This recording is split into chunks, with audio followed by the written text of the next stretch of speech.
ദേഷ്യത്തോടുകൂടി പ്രവർത്തിക്കുക, ഒരാളെ നശിപ്പിക്കാൻ വേണ്ടി പ്രവർത്തിക്കുക, ഒരാളെ വഞ്ചിക്കാൻ വേണ്ടി പ്രവർത്തിക്കുക, ഇതൊക്കെ അതിനകത്ത് വരുന്നതാണ്. കലിയുടെ പ്രവൃത്തമാണ് അതൊക്കെ. കലിയെക്കുറിച്ച് ഉള്ള കഥ കേട്ടിരിക്കുന്നത് ഒന്ന് ഭാഗവതത്തിലെ പരീക്ഷത്തിൻ്റെ കാര്യത്തിൽ കേട്ടിട്ടുണ്ടാവും. മറ്റൊന്ന് നളദമയന്തി കഥകളിൽ നളനെ കലി ബാധിച്ചു എന്ന് പറഞ്ഞ് കേട്ടിട്ടുണ്ടാവും.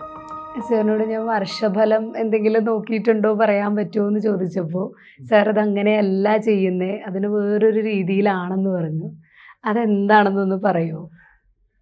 നമ്മളുടെ രീതി അനുസരിച്ച് നമ്മൾ വർഷഫലം നോക്കുന്ന മേടം 1-ാം തീയതി തുടങ്ങിയാണ് നോക്കാറ്. അതാണ് സാധാരണ വിഷുഫലം നമ്മളുണ്ട് പറയുന്നത്. സൂര്യൻ ഉച്ചത്തിൽ നിൽക്കുന്ന സമയത്തുള്ള ആ ഫലം വെച്ചുകൊണ്ടാണ് അത് പറയുന്നത്.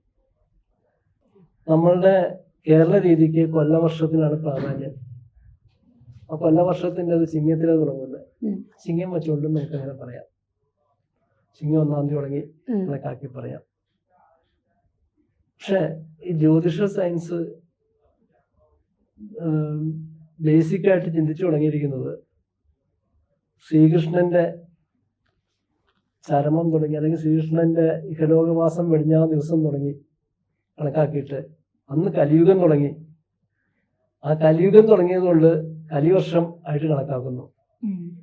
ഓരോ ദിവസം ചെല്ലുന്നതും കലിദിനം ഇത്ര എന്ന് പറഞ്ഞുകൊണ്ടാണ് ചിന്തിക്കുന്നത്. അതിനാണ് കൂടുതൽ പ്രാധാന്യം. ഓരോ കലണ്ടറുകളും ഒക്കെ തയ്യാറാക്കുന്നതും ഒക്കെ കലിദിനം കണക്കാക്കിയിട്ടാണ്. കലിദിനം കണക്കാക്കി അതിനെ ചില ക്രിയകളൊക്കെ ചെയ്ത് കണ്ടശേഷം വരുത്തിയിട്ട് ഓരോ ഗ്രഹങ്ങളുടെയും സ്ഥാനം നിർണ്ണയിക്കും. അങ്ങനെയാണ് അത് കണക്കാക്കുന്നത്. ചില ഗ്രഹങ്ങൾ തിരിച്ചു പോകുന്ന പതിവുണ്ട്. ചൊവ്വ ഒക്കെ കൂടെ തിരിച്ചു പോകുന്ന പതിവുള്ള ഗ്രഹങ്ങളാണ്. വക്രം എന്ന് പറയും.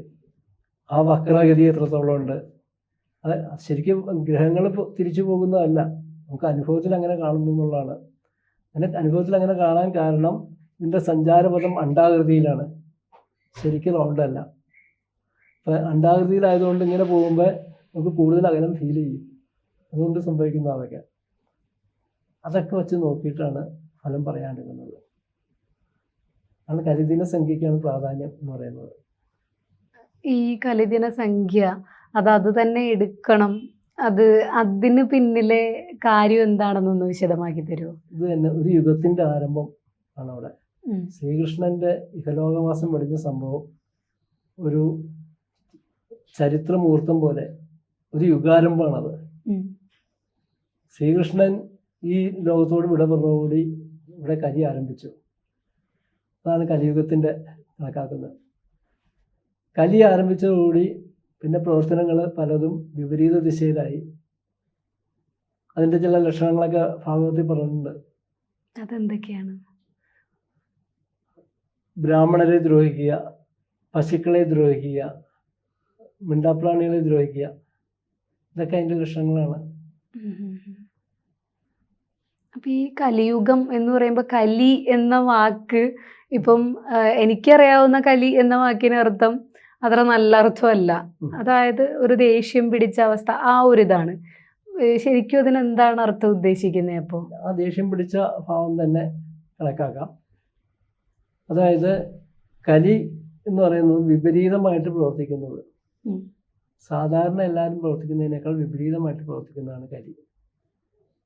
ദേഷ്യം എൻ്റെ ഒരു ഉദാഹരണമാണ്. ദേഷ്യത്തോടുകൂടി പ്രവർത്തിക്കുക, ഒരാളെ നശിപ്പിക്കാൻ വേണ്ടി പ്രവർത്തിക്കുക, ഒരാളെ വഞ്ചിക്കാൻ വേണ്ടി പ്രവർത്തിക്കുക, ഇതൊക്കെ അതിനകത്ത് വരുന്നതാണ്. കലിയുടെ പ്രവൃത്തിയാണ് അതൊക്കെ. കലിയെക്കുറിച്ച് ഉള്ള കഥ കേട്ടിരിക്കുന്നത് ഒന്ന് ഭാഗവതത്തിലെ പരീക്ഷത്തിൻ്റെ കാര്യത്തിൽ കേട്ടിട്ടുണ്ടാവും. മറ്റൊന്ന് നളദമയന്തി കഥകളിൽ നളനെ കലി ബാധിച്ചു എന്ന് പറഞ്ഞ് കേട്ടിട്ടുണ്ടാവും. കേട്ടിട്ടേ ഉള്ളൂ. അതെന്താണെന്നൊന്ന് പറഞ്ഞു തരുമോ?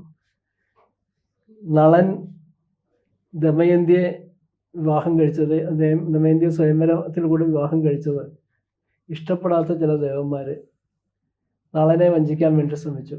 ആ വഞ്ചനയുടെ പ്രകൃതം വരുന്ന കലിയിൽ നിന്നാണ്. നളൻ ദമയന്തി വിവാഹം കഴിച്ചു കഴിഞ്ഞതോടുകൂടി ആ കലി ബാധിച്ച്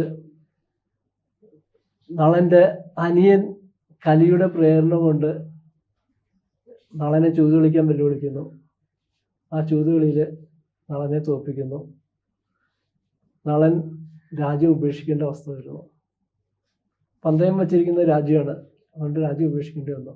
അങ്ങനെ നളനും ദമയന്തിയും കൂടി വനവാസത്തിന് പോകുന്നു. അതൊക്കെ ആ കലിയുടെ ഇതുകൊണ്ടാണ്. പിന്നെ കലി പുറകെ നടന്ന് ഉപദ്രവിക്കാൻ തുടങ്ങി നളനെ. ദേവന്മാരുടെ പ്രേരണ അതിനുണ്ടായിരുന്നു. ദേവന്മാർ പോലും ആഗ്രഹിച്ചിരുന്നതാണ് ദമയന്തി വിവാഹം കഴിക്കാൻ. കിട്ടാത്തതിലുള്ള നിരാശ അവരിൽ ചിലർക്ക് ഉണ്ടായിരുന്നു. അത് അവർ പ്രകടമാക്കിയത് ഈ കലിയുടെ പ്രേരണ കൊണ്ട്, കലിയെ പ്രേരിപ്പിച്ച്, കലി തിരിച്ചും പ്രേരിപ്പിച്ച് ആണ്. അതിനകത്ത് ഇപ്പം കഥകളിപ്പദങ്ങളിൽ പറയും, കലി ദമയന്തിയുടെ സ്വയംവരം കഴിഞ്ഞ് തിരിച്ചു വരുന്ന സമയത്താണ് ദേവന്മാർ ഇന്ദ്രനും അഗ്നിയും വരുണനും ഒക്കെ സ്വയംവരത്തിൽ പങ്കെടുക്കാൻ വേണ്ടി പോകുന്നത്. അപ്പോൾ ചോദിക്കുന്നുണ്ട്, പാദസാം നിശ്ചയം വാർന്നൊഴിഞ്ഞളവ് സേതുബന്ധനോദ്യോഗം എൺസടോ. വെള്ളം മുഴുവൻ ഒഴുകിപ്പോയി കഴിഞ്ഞ ശേഷം ഇനി ബന്ധിക്കാനായിട്ട്, അണകെട്ടാനായിട്ട് ശ്രമിച്ചിട്ടുള്ള കാര്യം. ദമയന്തിയെ നളൻ കല്യാണം കഴിച്ചു കൊണ്ടുപോയി കഴിഞ്ഞു, ഇനി എന്തിനായി പോയിട്ട് ചോദിച്ചിട്ടുണ്ട്. അതൊക്കെ ആ കലിയാണ് ആ ചോദ്യം ചോദിക്കുന്നത്. അപ്പോൾ നമുക്ക് ഈ കലികാലം, ഇപ്പം എന്തെങ്കിലുമൊക്കെ പറയുമ്പോൾ കലികാലം അല്ലേ, ഇങ്ങനെയൊക്കെ സംഭവിക്കും. പക്ഷെ ഈ കലികാലത്തിൽ തന്നെ നല്ലതും സംഭവിക്കുന്നില്ലേ? അത് ആ ചോദ്യം എനിക്ക് വളരെ ഇഷ്ടപ്പെട്ടു. കലികാലം എന്ന് പറയുന്നത് ഞാൻ നേരത്തെ സൂചിപ്പിച്ചു, ദേഷ്യം വന്ന് പെരുമാറുക, തോന്നിയ പോലെ പെരുമാറുക, മുൻകൂട്ടി നിശ്ചയിച്ച പോലെ അല്ലാതെ പെരുമാറുക, അതൊക്കെ കലിയുടെ പ്രകൃതമാണ്. വിപരീതമായിട്ടുള്ള പെരുമാറ്റങ്ങൾ കലിയുടെ പ്രകൃതമാണ്. അത് നല്ലത് സംഭവിക്കുന്നില്ലേ? നമുക്ക് ദോഷങ്ങൾ കൂടുതൽ വന്നു കഴിയുമ്പോഴാണ് നമ്മൾ ദൈവത്തിനെ ഓർക്കുക. നമുക്കെല്ലാം വരുന്നത് നല്ലതാണെന്നുണ്ടെങ്കിൽ നമ്മൾ ദൈവത്തിനെ മറക്കും. ദൈവത്തിനെ കുറിച്ച് ഓർക്കാനുള്ള പ്രേരണ കലികാലത്ത് കിട്ടുക, അത് വലിയൊരു കാര്യമാണ്. ഭാഗവതത്തിൽ തന്നെ, ഞാൻ ഭാഗവതത്തിന് ആണ് കൂടുതൽ ശ്രദ്ധ കൊടുക്കുന്നതെന്ന് പറയുകയാണ്. ഭാഗവതത്തിൽ തന്നെ ഒരു ഭാഗത്ത് കുന്തിദേവി കൃഷ്ണനെ വിളിച്ച് പ്രാർത്ഥിക്കുന്നുണ്ട്, ഭഗവാനെ എനിക്ക് ദുഃഖം തരൂ എന്നാ പറയണേ. എന്നിട്ട് കാരണം പറയാണ്, ഞാൻ ദുഃഖിച്ച സമയത്തെല്ലാം ഭഗവാനെ വിളിച്ചിട്ടുണ്ട്, അന്നൊക്കെ ഭഗവാൻ എൻ്റെ കൂടെ ഉണ്ടായിരുന്നു, എനിക്ക് എല്ലാ കാര്യത്തിനും സഹായിച്ച് എൻ്റെ മക്കളെ രക്ഷിക്കാനൊക്കെ ഭഗവാൻ കൂടെ ഉണ്ടായിരുന്നു. ഇപ്പം എനിക്ക് എന്നും ഭഗവാൻ എൻ്റെ കൂടെ വേണമെന്നുണ്ടെങ്കിൽ ദുഃഖം വേണം, അതുകൊണ്ട് ഭഗവാനെ എനിക്ക് ഇനിയും ദുഃഖം തരൂ എന്ന് പ്രാർത്ഥിക്കുന്ന അവസ്ഥ. പക്ഷെ അങ്ങനെ പ്രാർത്ഥിക്കുന്നവർ ഈ കാലഘട്ടത്തിൽ ഉണ്ടാവുമല്ലോ, കാലത്തും ഉണ്ടാവുമല്ലോ. അത് നമുക്ക് സഹനശക്തി ഉള്ളവരെ ശ്രദ്ധിച്ചറിയാൻ പറ്റും. ഭൂരിഭാഗം പേരും എനിക്ക് എന്തിനാ ഇത്ര ദുഃഖവും ഭാരവും തരുന്നേ എന്നാണ് പ്രാർത്ഥിക്കുന്നത് പലരിലും കണ്ടിട്ടുള്ളത്. അതുകൊണ്ട് ഞാൻ എന്നെ കുറിച്ച് ഇതിൽ പറയുന്നത് ശരിയാണോ എന്ന് എനിക്കറിയില്ല, പക്ഷെ എൻ്റെ അനുഭവം പറയണല്ലോ. ഒരു ദിവസം ഞാൻ വീട്ടിൽ പ്രാർത്ഥിക്കുന്ന സമയത്ത് പറയുകയാണ്, എനിക്ക് കേതുർദശ, എൻ്റെ മകൾക്ക് കേതുർദശ, ഭാര്യയ്ക്ക് ശനിദശ, മകന് കണ്ടശനി, പിന്നെ എല്ലാവർക്കും വിവിധ തരത്തിലുള്ള കഷ്ടപ്പാടുള്ള സമയം.